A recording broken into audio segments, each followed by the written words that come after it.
तो आज मेरी सुबह की शुरुआत होती है सुबह के 9:30 बजे। हाँ पता है बहुत लेट है।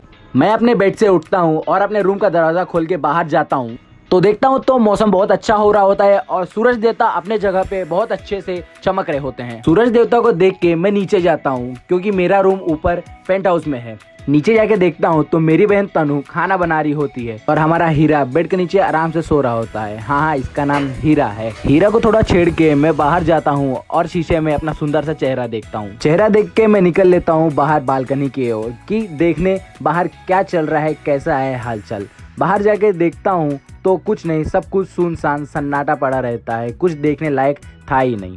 इसलिए मैं पलट के वापस आ जाता हूँ अपने रूम की तरफ। रूम में आता हूँ तो देखता हूँ कुछ करने को था नहीं, इसलिए सीधा जाके घुस जाता हूँ अपने बेडरूम में और बेड में जाके आराम से थोड़ी देर सो जाता हूँ। तभी याद आता है कि टीवी में बिग बॉस आ रहा होगा तो आता हूँ और अपनी टीवी लाइट ऑन करता हूँ। वाह, इसे देख के तो दिल खुश हो जाता है। मैं टीवी ऑन करके बिग बॉस देख ही रहा होता हूँ कि मेरी बहन मुझे आके बोलती है कि उसे कॉलेज छोड़ के आऊँ। फिर क्या, लगाते हैं अपना काला चश्मा और निकल लेते हैं मेरी बहन को उसके कॉलेज छोड़ने। मेरी बहन को उसके कॉलेज ड्रॉप करके मैं वापस उसी रास्ते से अपने घर आता हूँ, पर रास्ते में ही मेरा फोन मेरा साथ छोड़ देता है, मतलब उसकी बैटरी वहीं पे डेड हो जाती है। घर आके मैं नहा के एकदम से तैयार हो जाता हूँ और चल लेता हूँ अपने बहन के आज्ञा का पालन करने। आज खाने में दाल चावल बन रहा था पर उसको लेट हो रहा था इसलिए फिर दाल चढ़ा के चली गई और मेरे ऊपर जिम्मेदारी छोड़ दी चावल चढ़ाने। मैं गैस पे चावल चढ़ाता हूँ और बाहर जाता हूँ तो देखता हूँ कि पापा आ रहे हैं।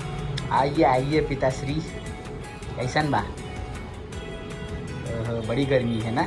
जिनको नहीं समझ में आया उनको बता दूं कि मेरे पिताश्री एक पंडित है यानी पुजारी हैं। तो वो बाहर से कुछ सामान लाते हैं और दूध लाते हैं जिसे मैं किचन में ले जाके एक भगोने में निकालने के लिए भगोना निकालता हूँ। मैं कवर में और देखता हूँ तो देखता हूँ कि उसके अंदर भिंडी है जो मुझे बिल्कुल नहीं पसंद, तो उसको साइड में रख के अपना दूध खाली करने लगते हैं। मैं दूध को भगोनी में खाली कर ही रहा होता हूँ कि इतने में मेरे से एक बहुत बड़ा कलेश हो जाता है। जी हाँ, सारा दूध मेरे हाथ से फिसल के नीचे गिर जाता है। फिर क्या, मैं सारा दूध साफ करके अपने हीरा को खाना देता हूँ। जी हाँ, वो कैरेट और घास से ज्यादा खाना खाता है। हीरा को खाना देके मैं अपनी बहन के लिए टिफिन लेके चल देता हूँ कि देखता हूँ कि पापा वहाँ पे रामायण पढ़ रहे हैं क्योंकि नवरात्रि चल रही है और कल रामनवमी है। फिर क्या, हम लगाते हैं अपने चश्मे और निकल लेते हैं तनु को खाना देने। पर इस बार रास्ते में बहुत ज्यादा भीड़ होती है क्योंकि ये एक स्कूल जोन है और बच्चों के हाफ डे स्कूल चल रहे हैं। ऊपर से सेकेंड ईयर इंटरमीडिएट वालों के आज फाइनल बोर्ड का पेपर था। ट्रैफिक और सूरज की गर्मी दोनों को बर्दाश्त करते हुए हम अपनी बहन को टिफिन देके चल लेते हैं, पर इस बार दूसरे रास्ते से। पर मेरी किस्मत के लिए यहाँ पे भी काफी ज्यादा ट्रैफिक होता है क्योंकि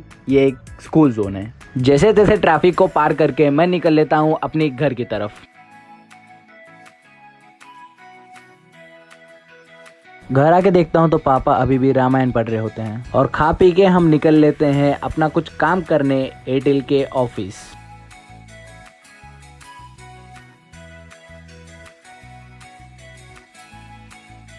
और रास्ते में मैं अपने दोस्त अमन को उसके घर से उठाता हूँ अपने साथ एयरटेल के ऑफिस लेके जाने। कुछ देर उसके पार्किंग में वेट करने के बाद वो अपने घर से आ जाता है और हम एक दूसरे को हाय हेलो बोलते हैं। हाँ, हमारा यही स्टाइल है। तो मैं अमन को उसके घर से पिक करके चल लेता हूँ अपनी मंजिल यानी एयरटेल के ऑफिस।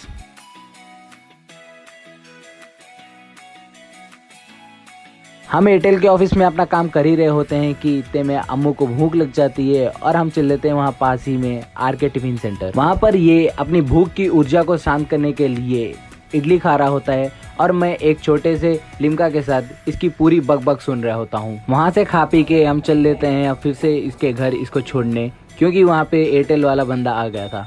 तो मैं अमन को बाय बोल के निकल लेता हूँ अपने घर की ओर।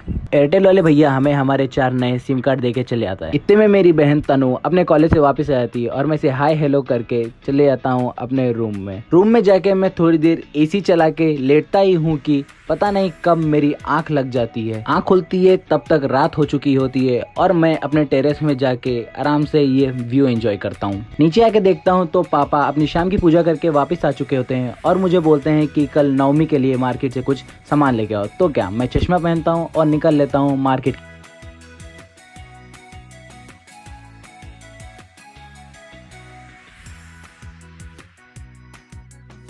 हम सामान लेके निकल ही रहे होते हैं कि इतने में पापा का कॉल आता है कि रास्ते में आते आते चाय की पत्ती भी लेते आना। तो क्या, हम गाड़ी उठा के चल लेते हैं चाय की पत्ती लेने। हम दुकान पहुंच के चाय की पत्ती पैक कराते हैं और ये अंकल चाय की पत्ती के साथ साथ हमें चॉकलेट्स भी फ्री देते हैं।